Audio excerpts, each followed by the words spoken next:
दोस्तों नमस्कार। इस समय भारत और अमेरिका के बीच में जो विवाद है, उसको लेकर भारत की अर्थव्यवस्था पर कई सारे सवाल खड़े किए जा रहे हैं। ट्रंप साहब ने भी कहा कि भारत एक डेड इकोनॉमी है और दूसरी तरफ भारत के जब जीडीपी के आंकड़े आए, वो भी लोगों को चौंका रहे हैं। अब सवाल इस बात का है कि अगर सब कुछ ठीक है तो अचानक रुपए में इतनी तेजी से गिरावट क्यों हो रही है? इस बात को भी समझना जरूरी है। इसीलिए दोस्तों आज जो चर्चा का विषय है वो यही है कि रुपए में जो गिरावट आ रही है डॉलर के मुकाबले, इसका भारत की अर्थव्यवस्था में क्या असर होगा, हमें क्या करना होगा ताकि हम अपने जो आयात की रिक्वायरमेंट है उसको पूरा कर सकें। यही आज चर्चा का विषय है। इसलिए बहुत सारे आंकड़े आपके लिए लाया हूं। आप अगर व्यापार में हैं, इंपोर्टेड प्रोडक्ट यूज करते हैं या आप अंतर्राष्ट्रीय बाजार में किसी भी तरह से निर्भर हैं, तो आपको ये प्रेजेंटेशन देखना जरूरी है और अपने दोस्तों में शेयर जरूर करिए ताकि आप अपनी प्लानिंग उस हिसाब से कर सकें। सबसे इंपॉर्टेंट चीज ये है दोस्तों, हम ये समझने का प्रयास करेंगे कि ये आफ्टर ऑल रुपया डॉलर का जो रेशो है वो हमारे लिए क्यों इतना महत्वपूर्ण होता जा रहा है। और आपको याद होगा 2014 में जब चुनाव हो रहे थे तब ये कहा जा रहा था कि रुपया किस तेजी से गिर रहा है। कभी प्रधानमंत्री की एज और गिरते हुए रुपये को कंपेयर किया जाता था। खैर वो राजनीति थी, हम बात करेंगे आर्थिक स्थिति की। इसीलिए दोस्तों इस वीडियो को देखिएगा, चैनल को सपोर्ट करिए और सब्सक्राइब भी करिए। आज जो हम चर्चा कर रहे हैं दोस्तों वह इसी बात की कर रहे हैं कि इस समय जो इंडिया का इंपोर्ट एक्सपोर्ट है इसको समझना जरूरी है। अगर हम देखें तो 2004 पिछले 20 साल का मैं आपको आंकड़ा दे रहा हूं, लगातार हम देखें तो हमारा जो इंपोर्ट बिल है वो हमारे एक्सपोर्ट से ज्यादा है। हम कभी भी सरप्लस नहीं हुए हैं डॉलर के मामले में। लेकिन अब आप कहेंगे कि फिर हमारे पास जो डॉलर का भंडार है वो कैसे आया?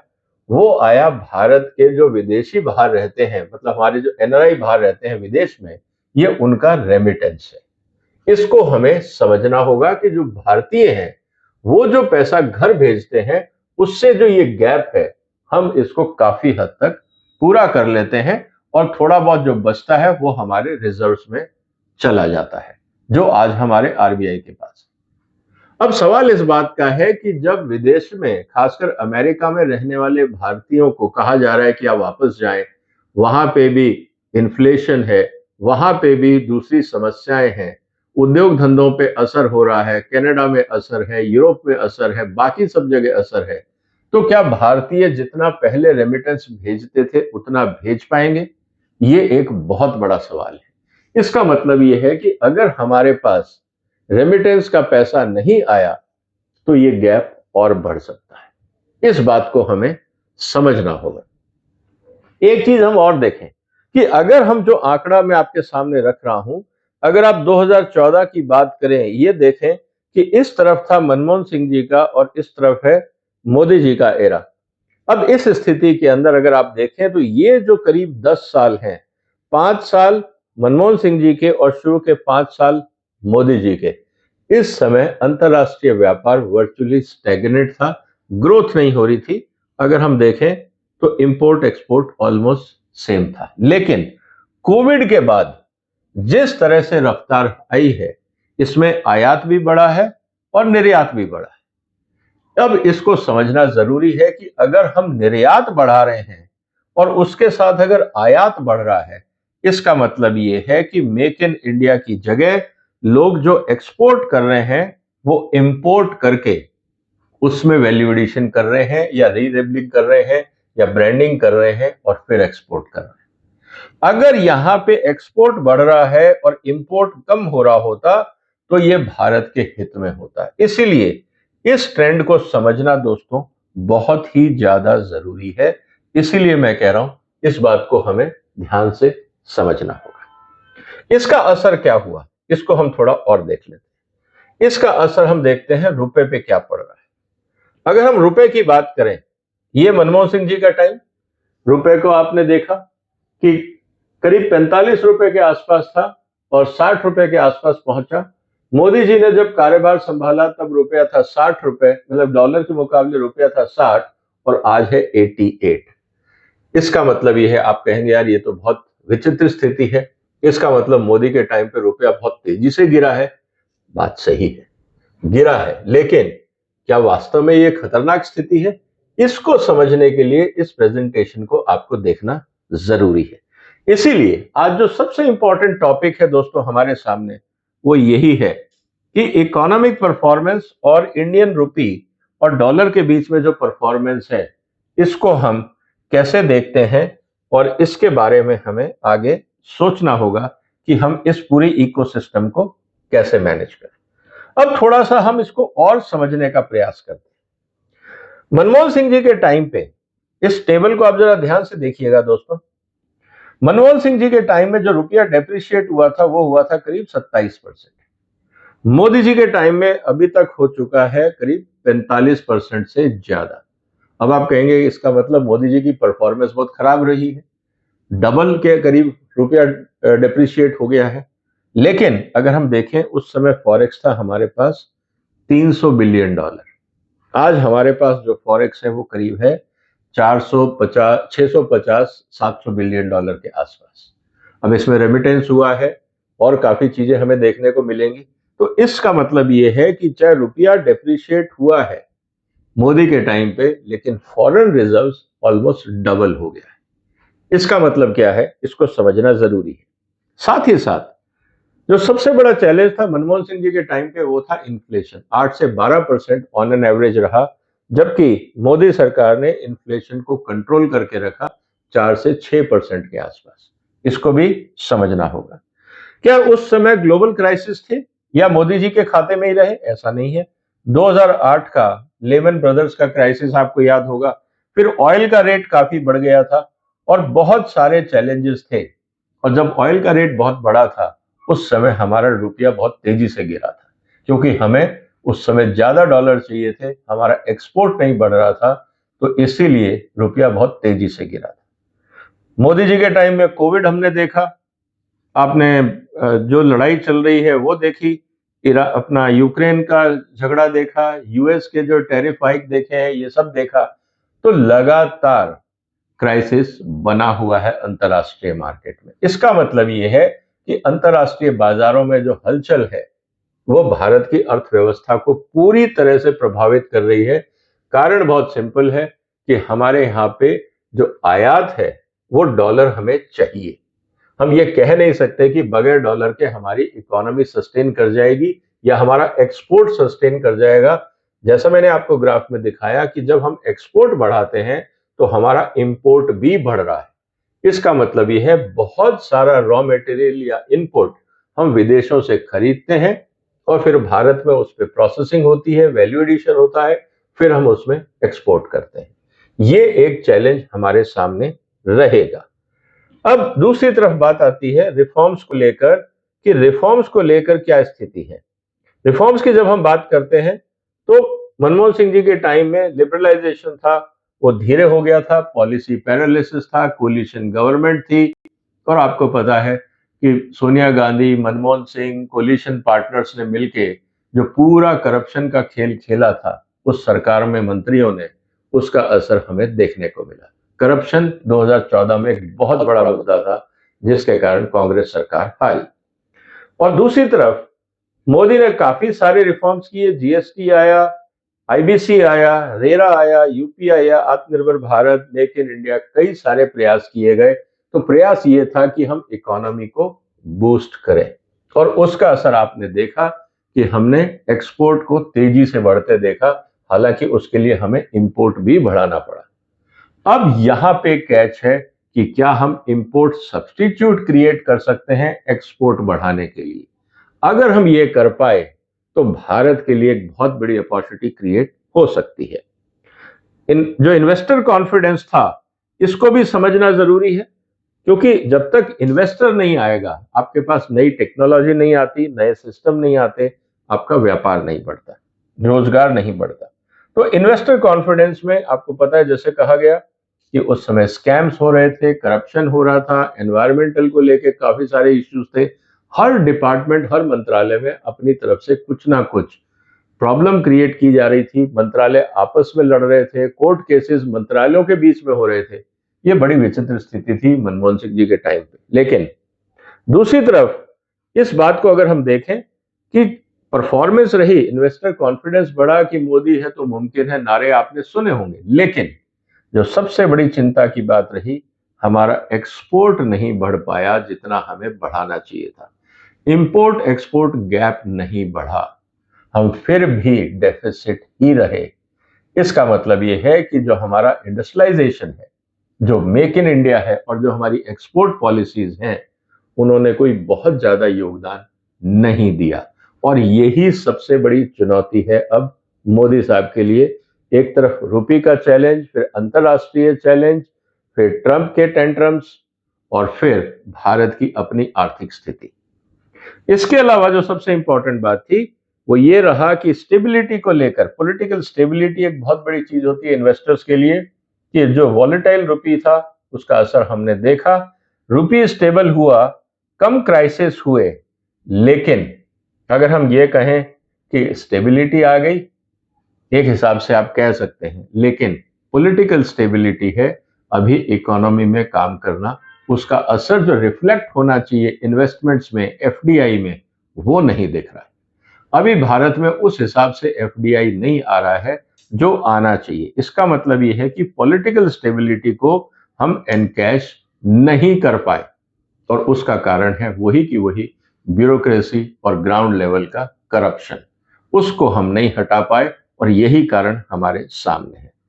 तो दोस्तों, जैसा मैंने आपको बताया कि निश्चित रूप से मनमोहन सिंह जी के टाइम पे रुपया गिरा, उससे ज्यादा गिरा मोदी साहब के टाइम पे, और ओवरऑल जो क्राइसिस रहे वो मैंने आपके सामने चर्चा करी। अब सवाल इस बात का है कि हम करना क्या चाहते हैं। हम जो करना चाहते हैं वो हमें समझना होगा कि जो मनमोहन सिंह जी के टाइम में जो जीडीपी ग्रोथ थी वो करीब 8 से 9% थी। आईटी और सर्विस सेक्टर में काफी तेजी से ग्रोथ हुई थी और शाइनिंग इकोनॉमी दिखनी शुरू हुई थी सर्विस सेक्टर में, आईटी सेक्टर में। 2008 का क्राइसिस आया लेमन ब्रदर्स का, उसको हमने मैनेज किया, लेकिन जैसा मैंने कहा कि करप्शन और स्कैंडल्स ने मनमोहन सिंह की रेपुटेशन को खराब किया और इसका खामियाजा उनको राजनीति में भी उठाना पड़ा। मोदी साहब की तरफ से अगर हम देखें तो बात बहुत सिंपल है कि यहां पे भी अगर हम देखते हैं तो इस समय हमारे पास फॉरेन रिजर्व्स है, ओवरऑल इन्फ्लेशन कंट्रोल में है, रिफॉर्म्स हमने किए हैं, लेकिन सबसे इंपॉर्टेंट बात है कि रुपया वीक हो रहा है, लेकिन पहले से स्टेबल है। हम 2013 के क्राइसिस में शायद नहीं जाएं, क्योंकि हम एक तरफ डेवलपमेंट की बात कर रहे हैं और दूसरी तरफ रुपी स्टेबल की बात कर रहे हैं। ट्रंप का इंपैक्ट क्या होगा, इसको अब फैक्टर करना बहुत जरूरी है, क्योंकि डायरेक्टली वो कई बिलियन डॉलर का, कई 100 बिलियन डॉलर का बाजार का असर दे सकता है। डीमेरिट क्या रही अगर हम देखें तो फिस्कल डेफिसिट और सब्सिडी का प्रॉब्लम रहा मनमोहन सिंह एरा में, पॉलिसी पैरालिसिस रहा और रुपी वॉलेटिलिटी रही, खासकर आखिरी साल में।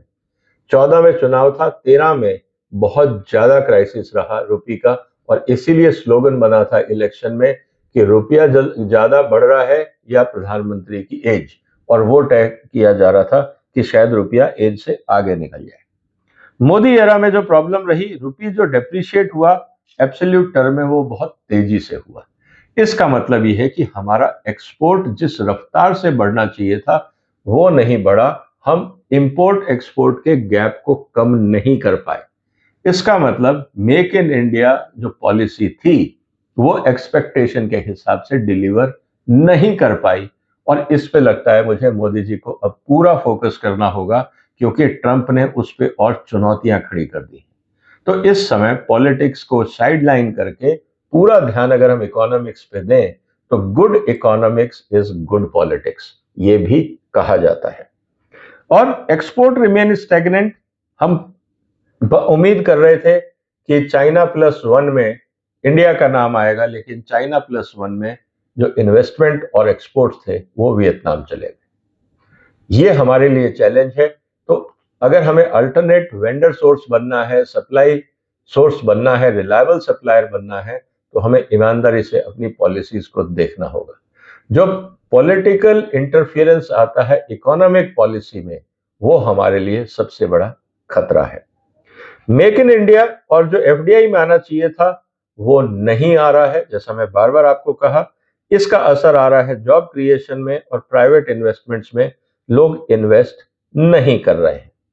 तो अब सवाल इस बात का है दोस्तों, अब कंपैरेटिवली अगर हम करें, यस, रुपी कम डेप्रिशिएट हुआ था मनमोहन सिंह जी के टाइम में, मोदी के टाइम में ज्यादा हुआ, लेकिन स्ट्रॉन्गर डिफेंस हमने बनाए, रिजर्व्स हमारे पास ज्यादा है।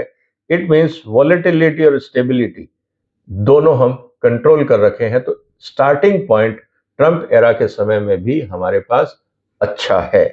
इसका मतलब यह है कि अब हमें बहुत तेजी से, अगर हम बात करें कि डेप्रिसिएशन हुआ, स्ट्रॉन्गर स्टेबिलिटी, रिजर्व्स वगैरह सब रही, तो अल्टीमेटली मैसेज क्या निकलता है दोस्तों? मैसेज एक ही चीज का निकलता है जिसके बारे में हमें सोचना होगा कि इशू डेप्रिसिएशन नहीं है। भारत के रुपये का डेप्रिसिएशन उतना बड़ा चैलेंज नहीं है अगर हम हमारे यहां पे एक्सपोर्ट को और एफडीआई को और मैन्युफैक्चरिंग कॉम्पिटिटिवनेस, ये तीन चीजें हैं, अगर हमने इसको ध्यान दे दिया तो मुझे लगता है कि हम काफी हद तक जो चुनौतियां हैं हमारी, हम उनको एड्रेस कर पाएंगे और हमारे एक्सपोर्ट, एफडीआई और मैन्युफैक्चरिंग कॉम्पिटिटिवनेस अगर बढ़ जाती है तो हमारी जो ट्रंप द्वारा दी गई चुनौती है हम उसको एड्रेस कर लेंगे। अब इस पे थोड़ा सा हमें समझना होगा, हम किसको एक्सपोर्ट करें? क्या हम चाइना के कॉम्पीट कर पा रहे हैं? अमेरिका ने तो टैरिफ खड़े कर दिए। अब वो अमेरिका डाल रहा है दबाव यूरोप पे कि आप भी टैरिफ खड़े करें। बाकी बाजार हैं छोटे, रशिया से हम वैसे ही काफी आयात कर रहे हैं, तो वहां हमारे पास सरप्लस नहीं होगा। मिडिल ईस्ट में भी हम बहुत क्रूड आयात करते हैं, वहां भी सरप्लस नहीं होगा। तो ऐसे कौन से मार्केट हैं जहां पे हम एक्सपोर्ट करें और हमें डॉलर सरप्लस मिले? ये एक चुनौती रहेगी जिसको हमें समझना होगा। दूसरी तरफ ये तभी पॉसिबल है जब हम एफडीआई अट्रैक्ट करें, क्योंकि जो नया टैलेंट और इन्वेस्टर आएगा विदेश से, उसको पता होगा कि कौन से बाजार में क्या खेलना है। वो पार्टली इंडियन मार्केट को सर्विस करेगा और पार्टली विदेशी मार्केट को सर्विस करेगा। और रही बात मैन्युफैक्चरिंग कॉम्पिटिटिवनेस की, मैन्युफैक्चरिंग कॉम्पिटिटिवनेस दोस्तों डिपेंड करेगा हम अपने यहाँ पे पॉलिसी रिफॉर्म्स कैसे करते हैं। हमारे यहाँ जो ट्रांजैक्शन कॉस्ट है, जो रेंट सीकिंग एटीट्यूड है, जिसको आम भाषा में हम लोग करप्शन बोलते हैं, रिश्वतखोरी बोलते हैं, जब तक वो नहीं होगा हमारा मैन्युफैक्चरिंग कॉम्पिटिटिवनेस नहीं सुधरेगा। क्योंकि हमारी कंपनियों का फोकस है इंस्पेक्टर्स को मैनेज करने का, सरकारी डॉक्यूमेंट्स को मैनेज करने का, किसी तरह से लाइसेंस मिलता रहे, हमें इंस्पेक्टर तंग ना करें और हम सरवाइव करते रहें। हमारे यहाँ R&D पे इन्वेस्टमेंट उतना नहीं है, हमारे यहाँ बाकी चीजों में इन्वेस्टमेंट नहीं है, क्योंकि हमें एक लॉन्ग टर्म स्टेबल पॉलिसी दिख नहीं रही। इसीलिए मैंने कहा कि जो ट्रंप साहब ने टैरिफ लगाए हैं ये भारत को जगाने के लिए जरूरी था। मैंने एक वीडियो बनाया, अगर आप देखें पिछले हफ्ते जब ये टैरिफ का खेल शुरू हुआ था 2 हफ्ते पहले, तब मैंने कहा था थैंक यू ट्रंप। शायद इसी बहाने भारत की सरकार और भारत की कंपनियां जागेंगी कि अब अमेरिका में तो हम जा नहीं सकते, अब हमें खुले बाजार में चाइना से और कॉम्पीट करना है, तो अब कहां जाएं, वहां मार्केट को क्या चाहिए। हम शायद अपना होमवर्क शुरू करेंगे। इमीडिएटली तो शायद सॉल्यूशन मिले या ना मिले, लेकिन अगर प्रयास शुरू कर दिए तो रास्ता निकल जाएगा। और डॉलर हमको चाहिए। अगर रुपी और डिवैल्यू होता है तो जितना आज तक हमने लोन लिया हुआ है अंतरराष्ट्रीय संस्थाओं से दोस्तों, वो लोन की अमाउंट बढ़ जाएगी, हमें उन पे ब्याज ज्यादा देना पड़ेगा, हमारा पूरा बजट भी बिगड़ सकता है। तो इस चीज को लाइटली नहीं लेना है। अब देखते हैं कि मोदी साहब की सरकार, मंत्रालय ऐसे क्या पाथ ब्रेकिंग कदम उठाते हैं, ऐसे क्या इनोवेटिव अप्रोचेस उठाते हैं जिससे हमारे यहाँ एफडीआई आए, प्राइवेट इन्वेस्टमेंट्स बढ़े, एक्सपोर्ट्स बढ़े। आपके क्या विचार हैं? सरकार को क्या करना चाहिए? जो भी आपके विचार हो कमेंट बॉक्स में लिखिए, इस वीडियो को शेयर करिए, आपस में चर्चा करिए, इस चैनल को सपोर्ट करिए और सब्सक्राइब भी करिए। फिर मुलाकात होगी एक और महत्वपूर्ण मुद्दे के साथ। तब तक अपना ध्यान रखिएगा। फिलहाल वंदे मातरम।